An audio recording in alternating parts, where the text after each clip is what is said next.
and of Green Gables. Chapter 19. A Concert, a Catastrophe, and a Confession. "Marilla, can I go over to see Diana just for a minute?" asked Anne, running breathlessly down from the east gable one February evening. "I don't see what you want to be traipsing about after dark for," said Marilla shortly. "You and Diana walked home from school together and then stood down there in the snow for half an hour more, your tongues going the whole blessed time, clickety-clack. So I don't think you're very badly off to see her again." "But she wants to see me," pleaded Anne. "She has something very important to tell me." "How do you know she has?" "Because she just signaled to me from her window. We have arranged a way to signal with our candles and cardboard. We set the candle on the windowsill and make flashes by passing the cardboard back and forth. So many flashes mean a certain thing. It was my idea, Marilla." "I'll warrant you it was," said Marilla emphatically. "And the next thing you'll be setting fire to the curtains with your signaling nonsense." "Oh, we're very careful, Marilla. And it's so interesting. 2 flashes mean, 'Are you there?' 3 mean yes, and 4 no. 5 mean, 'Come over as soon as possible, because I have something important to reveal.' Diana has just signaled 5 flashes, and I'm really suffering to know what it is." "Well, you needn't suffer any longer," said Marilla sarcastically. "You can go, but you're to be back here in just 10 minutes, remember that." And did remember it and was back in the stipulated time, although probably no mortal will ever know just what it cost her to confine the discussion of Diana's important communication within the limits of 10 minutes. But at least she had made good use of them. "Oh, Marilla, what do you think? You know tomorrow is Diana's birthday." "Well, her mother told her she could ask me to go home with her from school and stay all night with her. And her cousins are coming over from Newbridge in a big pung sleigh to go to the debating club concert at the hall tomorrow night. And they are going to take Diana and me to the concert if you'll let me go, that is." "You will, won't you, Marilla?" "Oh, I feel so excited." "You can calm down then, because you're not going. You're better at home in your own bed, and as for that club concert, it's all nonsense, and little girls should not be allowed to go out to such places at all." "I'm sure the debating club is a most respectable affair," pleaded Anne. "I'm not saying it isn't. But you're not going to begin gaddying about to concerts and staying out all hours of the night. Pretty doings for children. I'm surprised at Mrs. Barry's letting Diana go." "But it's such a very special occasion," mourned Anne, on the verge of tears. "Diana has only one birthday in a year. It isn't as if birthdays were common things, Marilla. Prissy Andrews is going to recite 'Curfew Must Not Ring Tonight.' That is such a good moral piece, Marilla, I'm sure it would do me lots of good to hear it. And the choir are going to sing 4 lovely pathetic songs that are pretty near as good as hymns. And oh, Marilla, the minister is going to take part. Yes, indeed, he is. He's going to give an address. That will be just about the same thing as a sermon. Please, mayn't I go, Marilla?" "You heard what I said, and didn't you? Take off your boots now and go to bed. It's past 8. "There's just one more thing," Marilla said with the air of producing the last shot in her locker. "Mrs. Barry told Diana that we might sleep in the spare room bed. Think of the honor of your little in being put in the spare room bed. It's an honor you'll have to get along without. Go to bed, and don't let me hear another word out of you." When Anne, with tears rolling over her cheeks, had gone sorrowfully upstairs, Matthew, who had been apparently sound asleep on the lounge during the whole dialogue, opened his eyes and said decidedly, "Well now, Marilla, I think you ought to let Anne go." "I don't then," retorted Marilla. "Who's bringing this child up, Matthew, you or me?" "Well now, you," admitted Matthew. "Don't interfere then." "Well now, I ain't interfering. It ain't interfering to have your own opinion. And my opinion is that you ought to let Anne go." "You'd think I ought to let Anne go to the moon if she took the notion, I've no doubt," was Marilla's amiable rejoinder. "I might have let her spend the night with Diana, if that was all. But I don't approve of this concert plan. She'd go there and catch cold like as not, and have her head filled up with nonsense and excitement. It would unsettle her for a week. I understand that child's disposition and what's good for it better than you, Matthew. I think you ought to let him go, repeated Matthew firmly. Argument was not his strong point, but holding fast to his opinion certainly was. Marilla gave a gasp of helplessness and took refuge in silence. The next morning, when Anne was washing the breakfast dishes in the pantry, Matthew paused on his way out to the barn to say to Marilla again, I think you ought to let him go, Marilla. For a moment Marilla looked things not lawful to be uttered. Then she yielded to the inevitable and said tartly, Very well, she can go, since nothing else'll please you. And flew out of the pantry, dripping dishcloth in hand.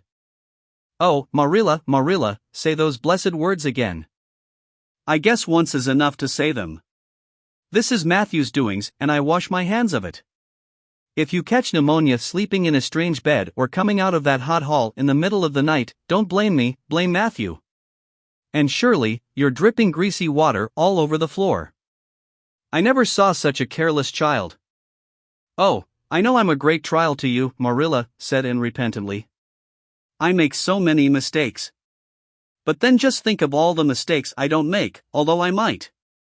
I'll get some sand and scrub up the spots before I go to school. Oh, Marilla, my heart was just set on going to that concert. I never was to a concert in my life, and when the other girls talk about them in school I feel so out of it. You didn't know just how I felt about it, but you see Matthew did. Matthew understands me, and it's so nice to be understood, Marilla. And was too excited to do herself justice as to lessons that morning in school. Gilbert Blythe spelled her down in class and left her clear out of sight in mental arithmetic. Anne's consequent humiliation was less than it might have been, however, in view of the concert and the spare room bed. She and Diana talked so constantly about it all day that with a stricter teacher than Mr. Phillips dire disgrace must inevitably have been their portion.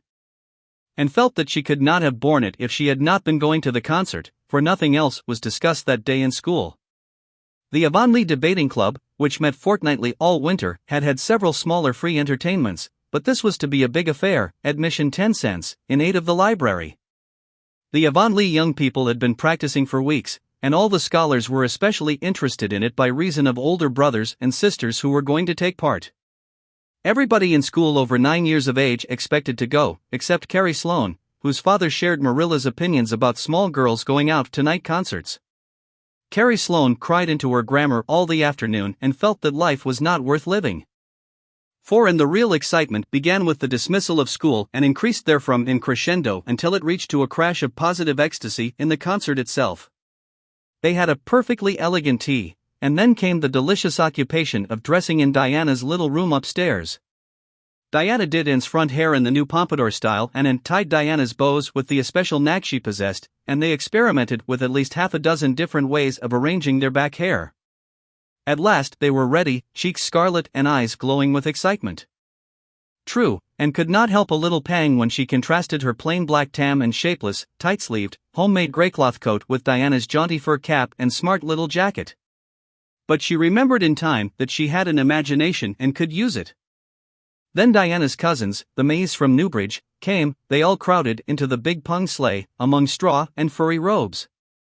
And reveled in the drive to the hall, slipping along over the satin-smooth roads with the snow crisping under the runners. There was a magnificent sunset, and the snowy hills and deep blue water of the St. Lawrence Gulf seemed to rim in the splendor like a huge bowl of pearl and sapphire brimmed with wine and fire. Tinkles of sleigh bells and distant laughter, that seemed like the mirth of wood elves, came from every quarter. Oh, Diana, breathed Anne, squeezing Diana's mittened hand under the fur robe, isn't it all like a beautiful dream? Do I really look the same as usual? I feel so different that it seems to me it must show in my looks.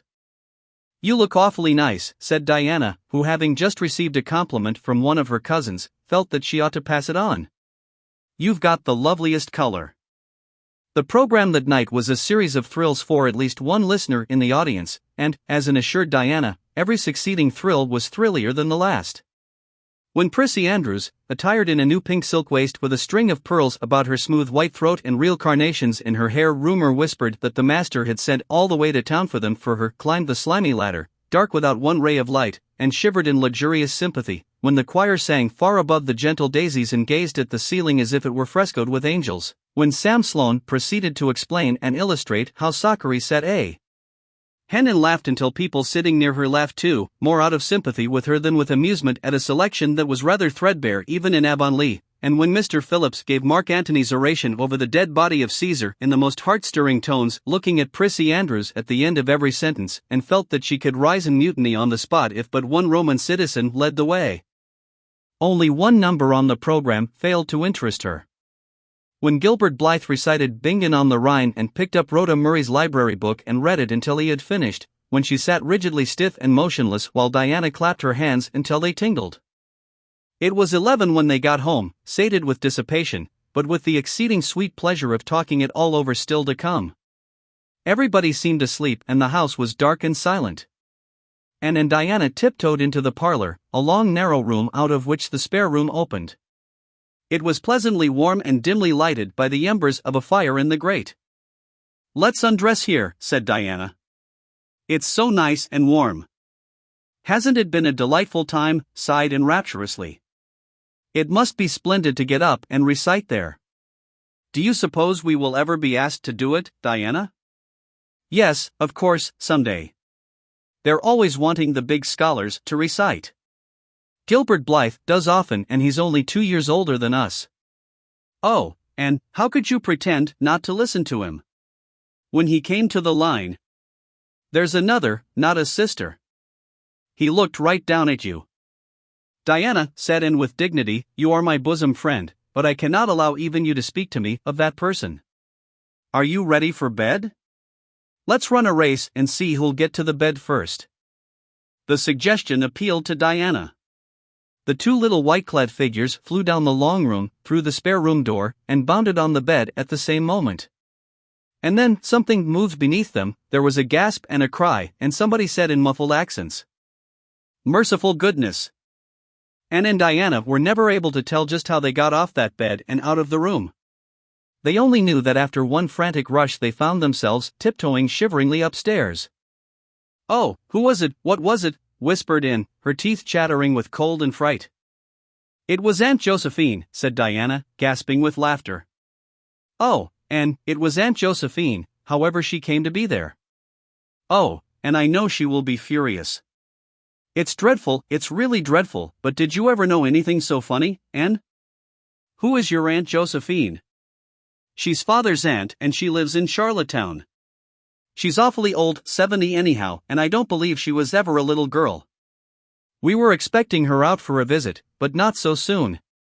She's awfully prim and proper and she'll scold dreadfully about this, I know. Well, we'll have to sleep with Minnie May, and you can't think how she kicks." Miss Josephine Barry did not appear at the early breakfast the next morning. Mrs. Barry smiled kindly at the two little girls. "Did you have a good time last night? I tried to stay awake until you came home, for I wanted to tell you Aunt Josephine had come and that you would have to go upstairs after all, but I was so tired I fell asleep. I hope you didn't disturb your aunt, Diana." Diana preserved a discreet silence, but she and Anne exchanged furtive smiles of guilty amusement across the table. Anne hurried home after breakfast and so remained in blissful ignorance of the disturbance which presently resulted in the Barry household until the late afternoon, when she went down to Mrs. Lynde's on an errand for Marilla. "So you and Diana nearly frightened poor old Miss Barry to death last night," said Mrs. Lynde severely, but with a twinkle in her eye. "Mrs. Barry was here a few minutes ago on her way to Carmody. She's feeling real worried over it. Old Miss Barry was in a terrible temper when she got up this morning, and Josephine Barry's temper is no joke, I can tell you that. She wouldn't speak to Diana at all." "It wasn't Diana's fault," said Anne contritely. "It was mine. I suggested racing to see who would get into bed first." "I knew it," said Mrs. Lynde, with the exultation of a correct guesser. "I knew that idea came out of your head. Well, it's made a nice lot of trouble, that's what. Old Miss Barry came out to stay for a month, but she declares she won't stay another day and is going right back to town tomorrow, Sunday, and all as it is. She'd have gone today if they could have taken her. She had promised to pay for a quarter's music lessons for Diana, but now she is determined to do nothing at all for such a tomboy. Oh, I guess they had a lively time of it there this morning. The Barrys must feel caught up. Old Miss Barry is rich and they'd like to keep on the good side of her. Of course, Mrs. Barry didn't say just that to me, but I'm a pretty good judge of human nature, that's what. I'm such an unlucky girl, mourned Anne. I'm always getting into scrapes myself and getting my best friends, people I'd shed my heart's blood for, into them too. Can you tell me why it is so, Mrs. Lynde? It's because you're too heedless and impulsive, child, that's what. You never stop to think whatever comes into your head to say, or do you say or do it without a moment's reflection. Oh, but that's the best of it, protested Anne. Something just flashes into your mind, so exciting, and you must out with it. If you stop to think it over, you spoil it all. Haven't you never felt that yourself, Mrs. Lynde? No, Mrs. Lynde had not. She shook her head sagely. You must learn to think a little, Anne, that's what. The proverb you need to go by is look before you leap, especially into spare room beds. Mrs. Lynde laughed comfortably over her mild joke, but Anne remained pensive. She saw nothing to laugh at in the situation, which to her eyes appeared very serious. When she left Mrs. Lynde's, she took her way across the crusted fields to Orchard Slope.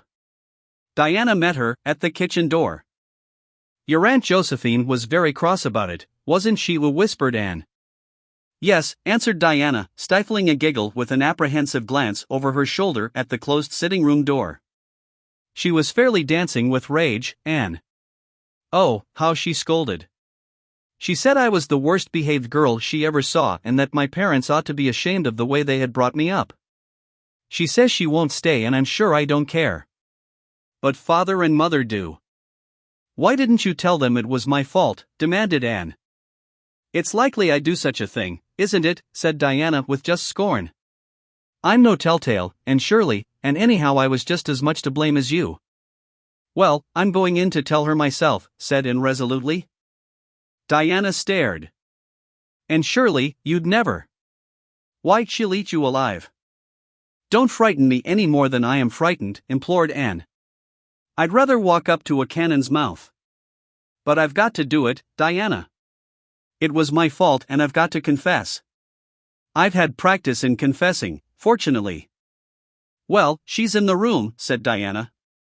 You can go in if you want to. I wouldn't dare.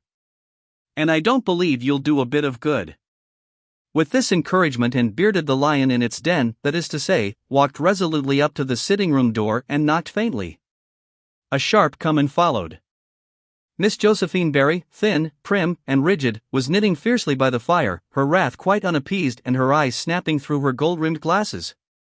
She wheeled around in her chair, expecting to see Diana, and beheld a white-faced girl whose great eyes were brimmed up with a mixture of desperate courage and shrinking terror. Who are you? Demanded Miss Josephine Barry, without ceremony. I'm Anne of Green Gables, said the small visitor tremulously, clasping her hands with her characteristic gesture, and I've come to confess, if you please. Confess what? That it was all my fault about jumping into bed on you last night. I suggested it. Diana would never have thought of such a thing, I am sure.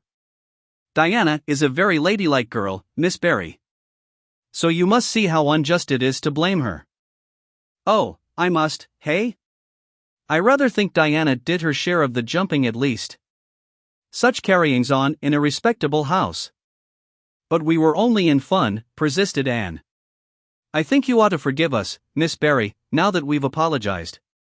And anyhow, please forgive Diana and let her have her music lessons. Diana's heart is set on her music lessons, Miss Barry, and I know too well what it is to set your heart on a thing and not get it. If you must be cross with anyone, be cross with me. I've been so used in my early days to having people cross at me that I can endure it much better than Diana can. Much of the snap had gone out of the old lady's eyes by this time and was replaced by a twinkle of amused interest. But she still said severely, I don't think it is any excuse for you that you were only in fun. Little girls never indulged in that kind of fun when I was young. You don't know what it is to be awakened out of a sound sleep, after a long and arduous journey, by two great girls coming bounce down on you. I don't know, but I can imagine, said Anne eagerly.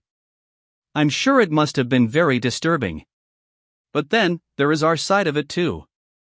Have you any imagination, Miss Barry? If you have, just put yourself in our place. We didn't know there was anybody in that bed, and you nearly scared us to death. It was simply awful the way we felt. And then we couldn't sleep in the spare room after being promised. I suppose you are used to sleeping in spare rooms. But just imagine what you would feel like if you were a little orphan girl who had never had such an honor. All the snap had gone by this time. Miss Barry actually laughed, a sound which caused Diana, waiting in speechless anxiety in the kitchen outside, to give a great gasp of relief. I'm afraid my imagination is a little rusty, it's so long since I used it, she said. I dare say your claim to sympathy is just as strong as mine. It all depends on the way we look at it. Sit down here and tell me about yourself. I am very sorry, I can't, said Anne firmly.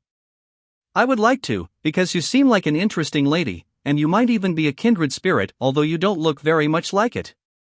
But it is my duty to go home to Miss Marilla Cuthbert. Miss Marilla Cuthbert is a very kind lady who has taken me to bring up properly. She is doing her best, but it is very discouraging work. You must not blame her because I jumped on the bed. But before I go, I do wish you would tell me if you will forgive Diana and stay just as long as you meant to in Avonlea. I think perhaps I will if you will come over and talk to me occasionally, said Miss Barry. That evening Miss Barry gave Diana a silver bangle bracelet and told the senior members of the household that she had unpacked her valise. I've made up my mind to stay simply for the sake of getting better acquainted with that Anne girl, she said frankly. She amuses me, and at my time of life an amusing person is a rarity. Marilla's only comment when she heard the story was, I told you so. This was for Matthew's benefit. Miss Barry stayed her month out and over. She was a more agreeable guest than usual, and kept her in good humor. They became firm friends. When Miss Barry went away she said, Remember, you Anne girl, when you come to town you're to visit me and I'll put you in my very sparest spare room bed to sleep. Miss Barry was a kindred spirit, after all, and confided to Marilla. You wouldn't think so to look at her, but she is. You don't find it right out at first, as in Matthew's case, but after a while you come to see it. Kindred spirits are not so scarce as I used to think. It's splendid to find out there are so many of them in the world.